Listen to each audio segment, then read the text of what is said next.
काय तुमच्याही घरात उंदीर झालेत, झुरळ झालेत आणि झुरळांनी तुमच्या घरामध्ये इतका उत्मात माजवलाय आणि उंदरांनी इतका धुमाकूळ घातलाय, तर आता घाबरून जायचं काही कारण नाही भावा बहिणींनो. आपण ह्या टमाट्यापासून आपल्या घरात येणारे झुरळ आणि जे उंदीर आहे, ज्यांनी आपल्या घरामध्ये धुमाकूळ घातलेला आहे, ते आपण असे पळवून पण तर लावणारच आहोत. पण आज जे झुरळ आणि उंदीर आहेत त्यांचा खात्माही करून टाकणार आहोत. तर चला तर मग करूया आपण व्हिडिओला सुरुवात. तर नमस्कार भाऊ बहिणींनो, परत एकदा स्वागत आहे माझ्या नवीन अशा माहितीपूर्ण आणि आयुर्वेदिक जुगाडाच्या व्हिडिओमध्ये. तर तुम्ही तर ऐकलंच असेल पहिल्यांदा की आपल्या घरामध्ये बघा उंदीर आणि जे झुरळे आहेत ते आपण घराच्या बाहेर एकदम अशी पळवून लावणार आहोत किंवा त्यांचा खात्मा करून टाकणार आहोत. तर बघा हे कशापासून आपण करणार आहोत, जे औषध जे करणार आहोत आपण उंदरांसाठी आणि झुरळांसाठी, ते बघा आपण टमाट्यापासून औषध तयार करणार आहोत. तर बघा ही जी झुरळे आहेत ते आपल्या घरामध्ये आता बघा किचनमध्ये सर्वात जास्त झुरळे आढळतात आणि उंदीरसुद्धा आपल्या किचनमध्येच असतात. आणि बऱ्याचशा महिला भगिनी किंवा पुरुष मंडळी किंवा लहान बालक हे झुरळांना पण भरपूर घाबरतात आणि उंदरांनासुद्धा घाबरतात. आणि दुसरं म्हणजे काय, सगळेजण घाबरतात तर घाबरतात, परंतु ह्यांचा जो उत्मात जो आहे किंवा ह्यांचा जो धुमाकूळ घालतात उंदीर आणि हे जे झुरळ, ते इतका घालतात की आपल्या घरातील उंदरं बघा घरातील ज्या वस्तू आहेत त्यांची नासधूस करणे, अन्नधान्याची नासधूस करणे. परत ही जे झुरळ आहेत ते बघा आपल्या दिवाणमध्ये असतात आपली झुरळ उंदीर, परत गादीमध्ये झुरळ असतात. म्हणजे अशा घरामध्ये म्हणजे प्रत्येक ठिकाणी आपल्या घरामध्ये उंदीर आणि झुरळांनी बघा उत्मात आणि धुमाकूळ घातलेला असतो. तर अशा वेळेस बघा तुम्ही काय म्हणताल की आता दादा की बाजारामध्ये मार्केटमध्ये असे उंदराची आणि झुरळाची भरपूर अशी औषधं आलेत, बरोबर आहे का? पण बरेच जण बघा, आता मी तुम्हाला म्हणलं का नाही मग अशी म्हटल्याप्रमाणे की उंदरांना आणि झुरळांना भरपूर जण घाबरतात, पण त्याच्यापेक्षाही आपण त्यांना कशाला घाबरतो की ते औषध जे आहे ते ठेवण्यासाठी आपण घाबरत असतो. की आपल्या घरामध्ये लहान मुलं असतात, मुली असतात आणि मग ते जे औषध इतकं घातक असतं की ते आपण घरात ठेवण्यासाठी भरपूर घाबरत असतो. कारण लहान मुलांनी वगैरे जर खाल्लं ते तर आपल्याला दगाफटका होण्याची शक्यता असते, म्हणून आपण ते औषध घरामध्ये ठेवण्याचा प्रयत्न देखील करत नाही. इतकंच आपण त्या औषधाला घाबरत असतो. मग आता जे आपण घरगुती पद्धतीने, तुम्हाला तर माहिती आहे आपले जे जुगाड असतात ते एकदम घरगुती पद्धतीने आपण काही जे बनवत असतो ते घरगुती पद्धतीने औषध बनवत असतो. त्याच्यापासून कुठलाही आपल्या शरीरास किंवा कशाच धोका नसतो, अशाच पद्धतीने आपण औषध बनवत असतो. तशाच पद्धतीने आजसुद्धा आपण काय करणार आहोत की जे हे टमाटा आहे ह्या टमाट्यापासून आपण औषध असं तयार करणार आहोत आणि घरातलेच वस्तू 2-3 घेऊन आपण जे औषध करणार आहोत त्याच्यापासून उंदीर आणि जे झुरळ आहेत ते आपल्या घरातील कायमची नष्ट करणार आहोत. तर चला मग करूया आपण आता व्हिडिओला सुरुवात. आणि सगळ्यात पहिल्यांदा तर आपल्याला काय करायचं आहे, एक टमाटे घ्यायचं आहे आणि टमाटे घेतल्याच्या नंतर बघा संपूर्ण माहिती व्यवस्थित बघा, कारण व्हिडिओ जो आपला आहे तो खूप म्हणजे खूप खास होणार आहे. त्याच्यामुळे व्हिडिओ हा शेवटपर्यंत बघायचा आहे. आपण औषध कशा पद्धतीने तयार केलं आहे, कशा पद्धतीने ते ठेवायचं आहे आणि कुठे ठेवायचं आहे आणि हे सुरक्षित आहे का नाही हे पण सर्व माहिती मी सांगणार आहे. त्याच्यामुळे व्हिडिओ हा आपल्याला शेवटपर्यंत बघायचा आहे आणि काळजीपूर्वक बघायचा आहे. तर बघा आपण अशा पद्धतीने एक टमाटा घेतलेला आहे आणि टमाटा घेतल्याच्यानंतर हा टमाटा आपल्याला काय करायचा आहे की तो त्याचे अर्धे अर्धे असे 2 काप करून घ्यायचे. बघा किती, ह्या टमाट्याचे आपल्याला 2 भाग करून घ्यायचे. आता हे 2 भाग करून घेतल्याच्यानंतर आपल्याला काय करायचं आहे की हे जे टमाटा आहे ह्यातला जो गाभा आहे तो आपल्याला गाभा जो आहे तो काढून घ्यायचा आहे. बघा हा गाभा आपल्यासाठी काही कामाचा नाही, त्याच्यामुळं हा जो गाभा आहे तो संपूर्ण काढून घ्यायचा आहे. दोन्ही पण आपल्या जे आपण ज्या फोडी केलेल्या आहेत टमाट्याच्या, त्यातला दोन्हीचा पण आपल्याला काय करायचं आहे, हा गाभा काढून घ्यायचा आहे हे अशा पद्धतीनं. आणि आता काय करायचं आहे, ह्याच्यानंतर आता आपल्यात सगळ्यात पहिल्यांदा आपल्याला एक वस्तू घ्यायची, आणि तो म्हणजे काय घ्यायचा आहे, तर सोडा घ्यायचा आहे. आपल्याला खाण्याचा सोडा घ्यायचा आहे, जो आपल्या घरामध्ये किचनमध्ये रोजच्या वापरामध्ये आपण सोडा वापरत असतो, किंवा किराणा मालाच्या दुकानामध्ये कुठेही उपलब्ध असतो. अशा पद्धतीचा हा सोडा घ्यायचा आहे आपल्याला. आणि हा सोडा आपल्याला अशा पद्धतीने ह्याच्यामध्ये टाकून घ्यायचा आहे. दोन्ही पण फोडीमध्ये आपल्याला हा सोडा जो आहे, तर हा सोडा आपल्याला काय करायचा आहे, भरपूर प्रमाणामध्ये हा सोडा जो आहे तो टाकून घ्यायचा आहे आपल्याला. आता हा सोडा चांगल्या पद्धतीने याच्यामध्ये काय झालेला आहे, तर मिक्स होतो आहे. मग आता ह्याचं जे सोडा आहे तो मिक्स होईपर्यंत आपल्याला काय करायचं, आता दुसरी आपल्याला वस्तू टाकायची. तर आता ती दुसरी वस्तू काय आहे, तर ही बघा आपली साखर आहे, आपली साधी साखर आहे. तुम्ही म्हणसान काहीतरी औषध वगैरे असेल, तर हे तुम्हाला मी खाऊन दाखवतो. हे अशा पद्धतीची आपली साखर आहे. मग आता आपल्याला काय करायचं आहे, अशी एक कुटणी घ्यायची आहे, आणि ह्याच्यामध्ये आपल्याला काय करायचं आहे की साखर टाकून घ्यायची आहे. ह्या अशा पद्धतीने आपल्याला साखर टाकून घ्यायची आहे ह्याच्यामध्ये.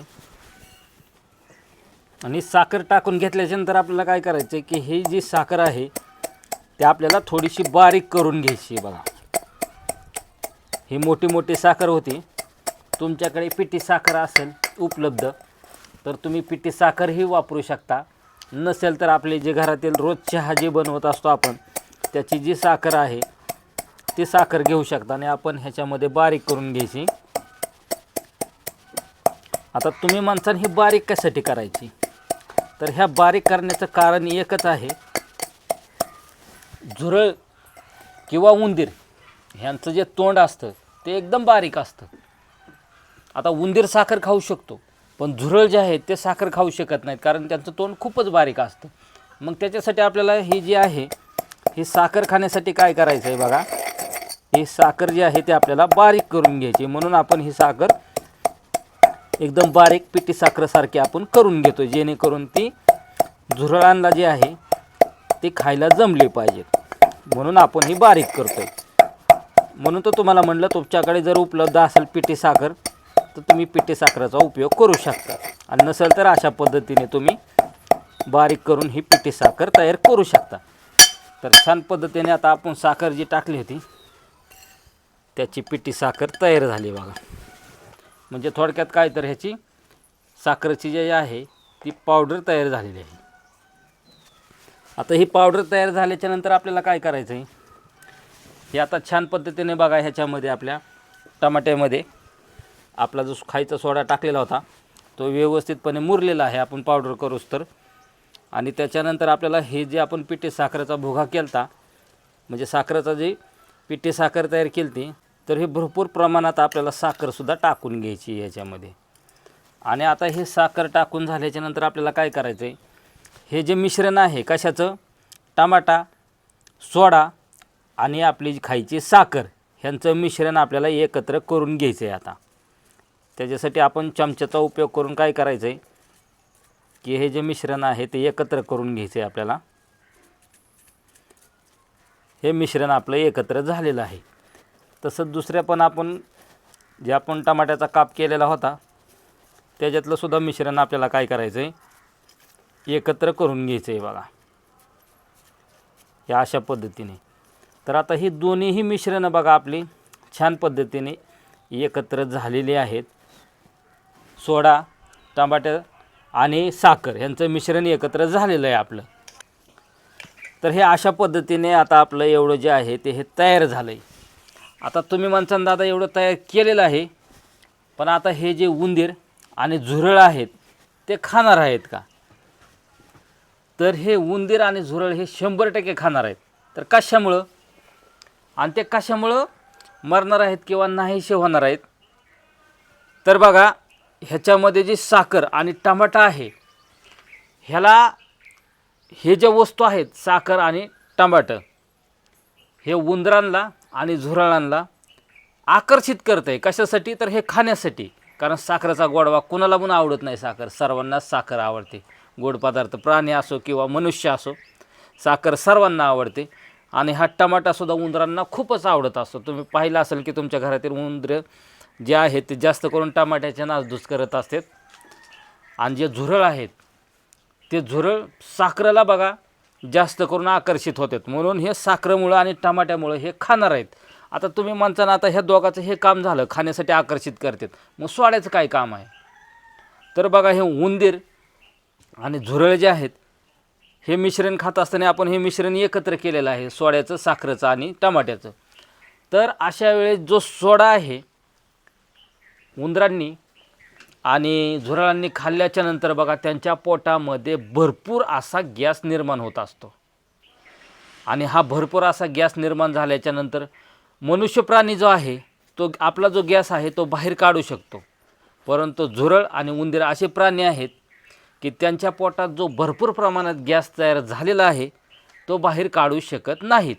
म्हणून हे जे उंदीर आणि झुरळ आहेत ह्यांचा गॅसमुळे मृत्यू होतो. त्याच्यामुळं बघा आपण हे साखर आकर्षित करण्यासाठी आणि सोडा जो टाकलेला आहे तो त्यांचा मृत्यू होण्यासाठी आपण हा सोड्याचा उपयोग केलेला आहे बघा. तर आता हे म्हणतात दादा बरोबर आहे, आता मग हे ठेवायचं कुठं? तर बघा जिथं जिथं आपल्या घरामध्ये तुम्हाला वाटतं आहे झुरळ आहेत किंवा उंदीर आहेत, जास्त प्रमाणात आपल्या किचनजवळ असतात उंदीर आणि झुरळ. त्याच्यानंतर दिवाणपाशी आपल्या सर्वात जास्त झुरळ असतात बघा, किंवा दिवाणमध्ये असतात, किंवा जिथं आपण अन्नधान्य ठेवत असतो. आता बऱ्याच लोकांनी आपलं अन्नधान्य घेतलेलं आहे बघा, आता पावसाळा येणार आहे म्हणून ज्वारी म्हणा, गहू म्हणा, अशा ठिकाणी काय केलेलं आहे बघा, धान्य ठेवलेलं आहे. त्या ठिकाणी आपल्याला काय करायचं आहे, हे जे काप आपण केलेले आहेत ते अशा पद्धतीने नेऊन ठेवायचेत. तेही थोडेसे आड बाजूला, जास्त आपल्याला दिसणार नाहीत अशा ठिकाणी अजिबात ठेवायचं नाही. आड बाजूला असल्याच्या नंतरच ते उंदीर किंवा जे झुरळ आहेत ते खात असतात बघा. त्याच्यामुळं काय करायचं आहे, थोडंसं पोत्याच्या आड बाजूला किंवा किचनच्या खाली किंवा दिवाणच्या कप्प्यामध्ये नेऊन आपल्याला हे जे आपण तयार केलं आहे ते नेऊन ठेवायचं आहे बघा. आणि मग उंदीर किंवा जे झुरळ आहेत ती येऊन खाणार आहेत आणि त्यांच्या पोटामध्ये गॅस होऊन ते नाहीसे होणार आहेत. ह्या गोष्टीला ते 100% घाबरणार आहेत. तर बघा भावा बहिणींनो, अशाच पद्धतीने तुम्हीसुद्धा हे मिश्रण घरच्या घरी तयार करायचं आहे. तुम्हाला तर सांगितलेच मी की आपल्या घरच्या पदार्थांपासून आपण हे मिश्रण तयार करत असतो आणि ह्याचा साईड इफेक्ट कुठलाही नाही. कारण ह्याच्यामध्ये विषारी असा कुठलाच पदार्थ नाही. आपण टमाटा बी खात असतो, सोडाही खात असतो, साखरही खात असतो, त्याच्यापासून आपल्याला कुठलाही साईड इफेक्ट होत नसतो. तरीसुद्धा आपण काय करायचं आहे की लहान मुलं जे आहे त्यांना थोडंसं सांभाळायचं आहे की त्यांना खाऊ द्यायचं नाही. कारण आपली मोठ्या माणसाची पचनशक्ती भरपूर असते आणि लहान लेकरांची जी पचनसंस्था किंवा पचनशक्ती जी आहे ती कमी असते. त्याच्यामुळं त्यांना ह्या पदार्थापासून थोडंसं लांब ठेवायचं आहे. त्यांना सांगायचं बाळा हे खाऊ नको, किंवा त्यांना न माहिती होता त्यांना ते तिथं जाणार नाहीत अशा ठिकाणी हे ठेवून द्यायचं आहे. आणि मग तुम्ही रिझल्ट पाहू शकता की हे खाल्ल्याच्या नंतर तुमच्या घरात एकही झुरळ दिसणार नाही किंवा एकही उंदीर दिसणार नाही. आणि जरी आलेच तरी हे पदार्थ बघताच खाऊन फस्त होणार आहेत. ते तुमच्या घरात परत कधीच येणार नाहीत किंवा दिसणारसुद्धा नाही. तर भावा बहिणींनो, मी जे हे झुरळांसाठी आणि उंदरांसाठी जे हे औषध तयार केलं आहे हे तुम्हाला कसं वाटलं? आवडलं असल्यास नक्की आपल्या व्हिडिओला लाईक आणि कमेंट करायची. तर चला भेटूया अशाच आपल्या नवीन नवीन माहितीपूर्ण आयुर्वेदिक आणि जुगाडाच्या व्हिडिओमध्ये. तर भेटूया नवीन अशाच व्हिडिओमध्ये. तोपर्यंत धन्यवाद.